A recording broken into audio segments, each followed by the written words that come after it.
Bismillahirrahmanirrahim. Assalamualaikum warahmatullahi wabarakatuh. Apa kabar anak-anak? Semoga baik-baik saja. Alhamdulillah, pada kesempatan kali ini kita masih bisa dapat bertemu lagi, walaupun secara daring ya. Kita tidak bisa bertatap muka langsung, tetapi alhamdulillah kita masih bisa bertemu lagi. Nah, ini adalah hari kedua ya pada pelajaran bahasa Indonesia kelas 12 di SMK 2 LPPMRI Majalaya.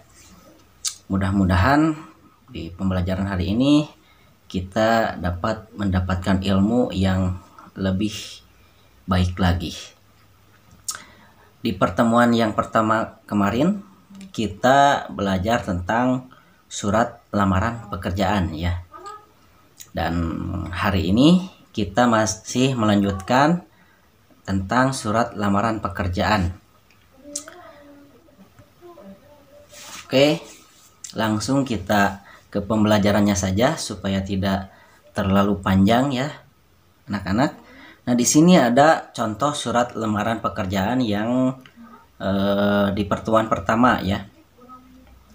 Di situ di dalam surat lamaran pekerjaan itu seperti yang minggu kemarin dijelaskan bahwa ada pernyataan umum atau tesis, juga ada argumentasi ya. Nah, pernyataan umum di situ saya yang bertanda tangan di bawah ini sampai ke dengan ini menyampaikan permohonan kepada Bapak Ibu agar kiranya dapat diangkat menjadi pegawai di perusahaan yang Bapak Ibu pimpin dengan jabatan sebagai staf keuangan. Nah, itu merupakan pernyataan umum atau tesis ya. Nah, jadi tesis ini harus dibarengi dengan argumentasi supaya lebih meyakinkan pimpinan perusahaan dalam mempertimbangkan kalian untuk memasukkan ke dalam perusahaan. Nah, ini argumentasinya dari sebagai bahan pertimbangan Bapak Ibu bersama ini saya lampirkan ya. Tuh, ada 5 poin yang dilampirkan dan itu merupakan argumentasi supaya kalian dipertimbangkan di dalam perusahaan tersebut. Nah, setelah kita melihat bahwasanya di dalam teks lamaran pekerjaan ini, jadi dengan adanya pernyataan umum dan argumentasi, maka teks lamaran pekerjaan ini termasuk ke dalam teks eksposisi ya. Jadi teks eksposisi ini biasanya ada pernyataan umum atau tesis yang didukung oleh argumentasi ya. Kemudian di dalam sifatnya surat lamaran pekerjaan ini juga bersifat formal ya. Jadi sifat di dalam surat lamaran pekerjaan biasanya formal ya. Kemudian penjenisan surat lamaran pekerjaan. Nah, di dalam surat lamaran pekerjaan terbagi ke dalam 2 jenis ya. Ada yang pertama itu ada yang surat lamaran pekerjaan yang digabungkan dengan riwayat hidup ya. Jadi digabungkan lamaran pekerjaannya dengan riwayat hidup atau kurikulum vitae. Nah, secara itu disebut juga dengan model gabungan. Jadi kalau lamaran pekerjaan dan kurikulum vitae-nya digabungkan, disatukan ya. Jadi cara itu disebut sebagai model gabungan. Nah, ada lagi cara yang kedua, surat lamaran pekerjaan yang dipisahkan dari riwayat hidup atau kurikulum vitae ya.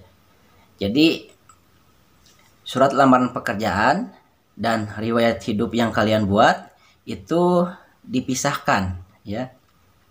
Biasanya di dalam riwayat hidupnya itu merupakan lampiran dari surat lamaran pekerjaan. Nah, kalau ada yang seperti itu namanya disebut dengan model terpisah ya. Dan biasanya pelamar atau orang yang melamar itu biasanya menggunakan model yang kedua dalam melamar pekerjaan. Oke. Nah, di dalam surat lamaran pekerjaan akan ditemukan hal-hal penting yang harus dilampirkan. Sebagai seorang pelamar, harus cermat di dalam menulis agar semua data menjadi argumentasi yang kuat. Ya, di samping lampiran, segi lain yang harus dipahami seorang penulis surat lamaran pekerjaan adalah isi dan sistematika surat. Nah, di sini ada contoh surat lamar pekerjaan lagi. Boleh kalian baca atau screenshot ya. Nantinya kita akan buat tugas dari contoh yang ini. Ini bagian pertamanya ya. Sudah di screenshot. Oke. Nah, ini bagian yang keduanya. Di situ ada yang pernyataan umum atau tesis, ada juga yang argumentasi.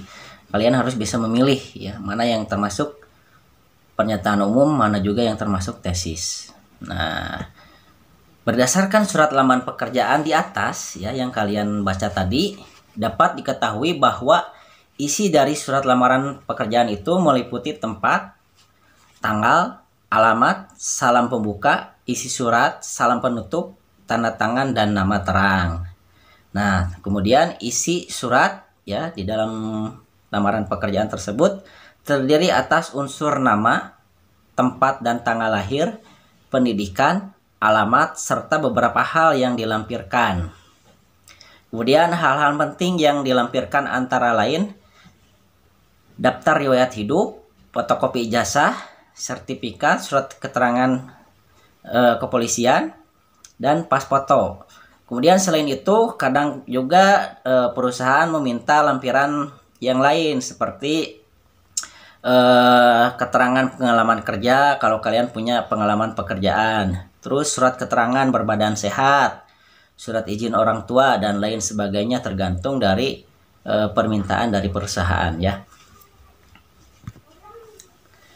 Nah, kita akan coba menentukan isi dan sistematika surat lamaran pekerjaan ya. Setelah tadi kalian mencermati dan memahami surat lamaran pekerjaan pada uraian sebelumnya, cobalah bandingkan dengan surat pribadi untuk teman berikut ini. Nih, setelah ini Bapak akan berikan contoh surat pribadi kepada teman ya. Kemudian kalian bandingkan ya. Bandingkan dari segi unsur surat sebagai jenis teks eksposisi. Tuliskan jawabanmu seperti pada kolom berikut ini sebagai pembanding. Amati surat berikut ini. Nah, ini adalah surat untuk teman ya. Silahkan kalian baca atau screenshot boleh. Nah, di situ ada latihan. Bacalah kembali dengan cermat surat lamaran pekerjaan dan surat untuk teman di atas. Yang kedua, kenali sistematika yang terdapat pada kedua surat tersebut. Apa saja komponen-komponen di dalamnya. Kemudian yang ketiga, kenali bagian isi kedua surat tersebut. Apa saja bagian-bagian isi surat. Nah, itu ada rubrik jawabannya. Jadi kalian nanti buat jawaban seperti bagian di bawah itu ya. Di situ ada jenis surat, isi, terus sistematika. Jenis surat lamaran, jenis surat untuk teman. Nah, di dalam isinya itu ada apa saja. Surat untuk teman, apa saja. Kemudian sistematikanya juga apa saja. Silahkan nanti kalian dicatat di buku catatan ya. Nah, kemudian ada lagi menemukan hal-hal penting dalam surat lamaran. Ya. Pada kegiatan ini, kalian diminta untuk menentukan hal-hal penting yang ada pada surat lamaran pekerjaan. Hal ini dimaksudkan agar kalian lebih mengenal dan memahami surat lamaran pekerjaan. Jadi nanti kalian di pembelajaran ini menentukan hal-hal penting yang ada pada surat lamaran pekerjaan ya. Oke. Nah, sebagai bahannya kalian baca kembali contoh surat lamaran pekerjaan yang sudah pernah Bapak berikan di pengajaran sebelumnya dan juga pengajaran hari ini. Baca kembali surat lamaran pekerjaannya. Kemudian kenali unsur-unsur penting dalam surat lamaran pekerjaan tersebut. Ya. Apa saja komponen-komponen di dalamnya. Nah, kalian buat seperti ini rubrik jawabannya. Nanti di buku catatan ya. Di situ ada nomor, kemudian hal-hal penting yang ada pada surat lamaran pekerjaan. Ada tesis, argumentasi, dan penegasan. Nah, nanti dicermati surat lamaran pekerjaannya, kemudian alihkan jawabannya ke sini ya, ke rubrik jawaban. Kalau ada yang mau ditanyakan boleh di kolom komentar atau kalian langsung bertanya kepada Bapak ya. Pengajaran hari ini cukup itu saja. Mudah-mudahan di minggu selanjutnya kita dapat bertemu kembali. Mohon maaf bila banyak kesalahan, dan di minggu selanjutnya kita masih belajar tentang surat lamaran pekerjaan ya. Jadi titip dari Bapak, semangat belajarnya. Walaupun situasinya seperti ini, kalau kalian rajin, Bapak yakin kalian pasti bisa ya. Itu saja yang bisa Bapak sampaikan. Mohon maaf bila banyak kesalahan. Wassalamualaikum warahmatullahi wabarakatuh.